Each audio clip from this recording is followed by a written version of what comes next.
I'm going to give you just a brief summary of what we've done over the last couple of years. May 2017, we did an expansion here for the fish processing and everything. It was about $150,000 expansion. We built the buffalo and the catfish and carp room, the concrete pads out here, and we added this freezer and the cooler out here. And we started out doing. Wait, you said yes, is something else buffalo? Buffalo, yes, buffalo fish catfish. and catfish, Okay. and the carp. Asian carp. Okay. When we started out, we started processing the carp for California, and then we had a couple places in New York that were buying small amounts and everything. And when you then say you process it, how far into that do you go? we What do you the include? carp strips. Okay. If they're not maybe 20 pounds or over, you can't really get a fillet off because they have so many bones. So the big ones, we can get a fillet plus the strips, but 10 to 20 pound, you basically have to So you get the finish all strips. of that? Yes, yes. Here, We vacuum pack and then you deal that. with the byproducts separately? Yes, yes. Okay. And then And currently your byproducts are, on your fillets, you're having to dump them right now, right? yes, yes. We have a dumpster company that picks them up and dumps them and everything. And then we were, let's see, we had the grant from Henry County that helped us get an electric pallet jack, totes, and a 1,300-pound ice machine here to help us with the Asian carp. And we started out, after we got all that in place, we've averaged, Eric, what was it? It's about 40,000 pounds a month for the last 40 to 50,000. yeah, 40 to 50,000 pounds for the last couple of years. And then we started selling the Two Rivers bulk carp, and then we took on the bait contract with Maine. And that's brought our average up. June was 112,000, and this month we had 198,000. Okay, So- and what do you think your maximum capacity would be? That's our problem right now. We're at max capacity. You're at max, Yeah. okay. Because this freezer out here was for our business with the buffalo, the cat, and then when the caviar season, we have a lot of paddlefish meat, sturgeon meat that we sell also. That's a 20,000 pound freezer. When October comes, that stuff has to be shipped, started keeping in there. We leased the reefer truck. It's been about a month now.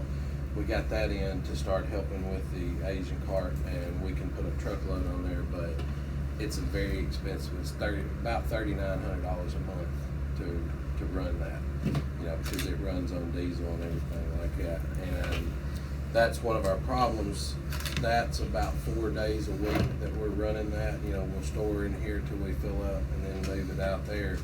When we get into 7 days a week and this freezer's full, it could go up to around 5,000 a month to hold. And that number right there, 1 year of running that, could build a freezer out here that would be a $400 or $500 expense a month on So electricity. you're really now at the point where to grow past that 200,000 pound Yes, capacity, yes. you have to add another building. Yes, add a freezer, and our parking lot. We did an expansion of the gravel for 18-wheelers. They're coming up here now. We didn't have that before, and now our parking lot, it's pretty much destroying it because it was made for boats, cars to come up here. And that's what we're looking to see if we could get some assistance on.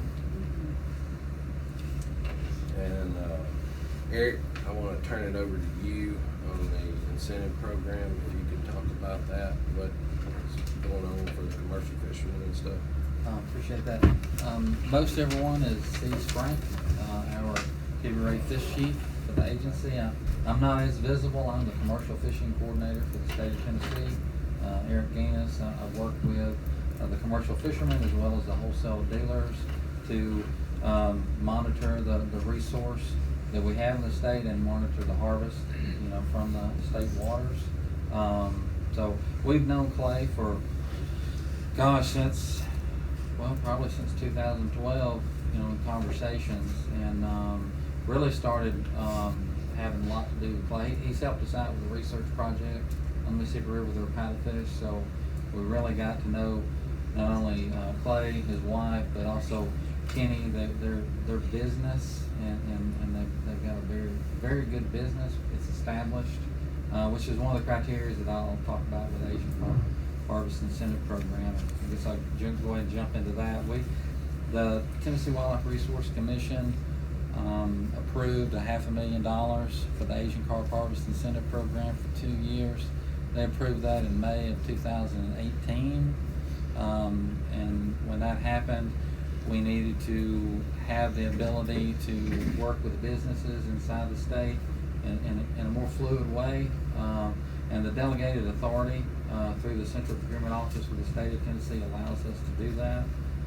So that's what we did. We set the delegated authority up in the 1st of September, and we were able to very quickly have North American Caviar as well as Hart's Fish Market signed up by September the 18th. So that was a pretty quick process for us. We were running as fast as we could to get that and make that happen. Currently we have 3 fish markets. We also have D&D Caviar and Fish Market in Camden, Tennessee. So we have 3 wholesale fish dealers, which is what the program needed to have. That's what we set it up.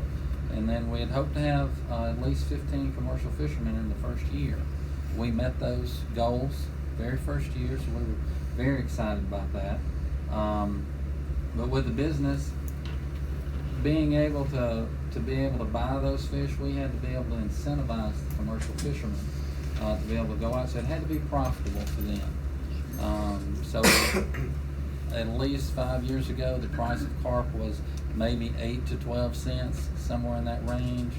And to have commercial fishermen to go and harvest those fish was not very profitable to them.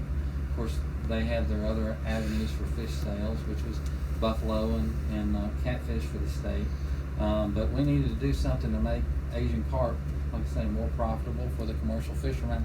So we worked with the wholesale fish dealers, had several discussions with them, trying to figure out how that we could make that work. We came up with, if they would pay at a minimum of 13 cents for a market price, we could come behind them and add another 7 cents as an incentive to get the commercial fishermen up to 20 cents, which seemed to be a happy medium between everyone.